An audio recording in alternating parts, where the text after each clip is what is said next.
Urukundo rwa Nyambo na Titi Brown rukonje nk'isosi y'intama. Kuva Titi Brown yafungurwa, we na Nyambo bahise bakundana, bagahora mu kwa buki, ariko bakavuga ko ari ababesto. Nyuma baje kwerura ku by'urukundo rwabo, ariko ngo icyo gihe urukundo rwabo rwari rwarangiye, aho ku mbuga nkoranyambaga batagikurikirana, yewe n'amafoto cyangwa se amashusho bari kumwe nayo barayasibye. Impamvu ebyiri zivugwa nk'ishwana ryabo ngo ni uko bananiwe kugabana amafaranga binjizaga. Akanavuga ko Paranka Nyambo yakoreye Titi Brown akamusaba ko bajyamana hakabura gato, kuko Titi yarazi koko abishaka.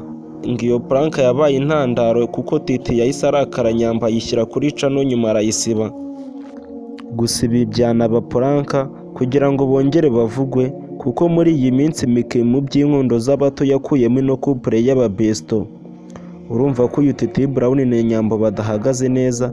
Cyakoze nimba ukunda ino couple uze gusiga udutima muri comment, uze gukanda subscribe kandi like, tujye tubana buri munsi. Iyi ni Jean Paul TV Show.